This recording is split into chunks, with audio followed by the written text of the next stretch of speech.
আসসালামু আলাইকুম, কেমন আছেন সবাই? তো প্রথম বাক্যটা হচ্ছে দুধের মাছি এর সমর্থক বাগধারা কোনটি? দুধের মাছি এটার অর্থ হচ্ছে সুসময়ের বন্ধু। হ্যাঁ, তো প্রথম অপশনটা আছে বসন্তের কোকিল। বসন্তের কোকিল অর্থ হচ্ছে সুসময়ের বন্ধু, মানে এই বাগধারাটার অর্থ।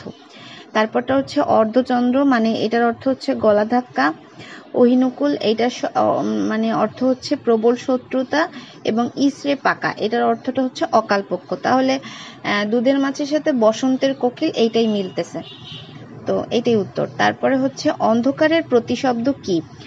তো অন্ধকারের প্রতিশব্দ যেমন অগ্নি, অগ্নি দেয়া আছে, অগ্নিটা হচ্ছে আগুন, অগ্নি শব্দের অর্থ আগুন।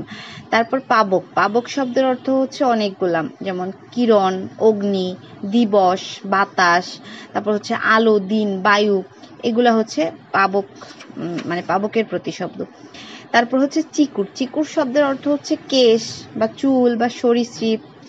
তারপর পর্বত, চপল, চঞ্চল, অস্থির, এগুলা। আর তিমির, তিমির শব্দের অর্থ হচ্ছে অন্ধকার।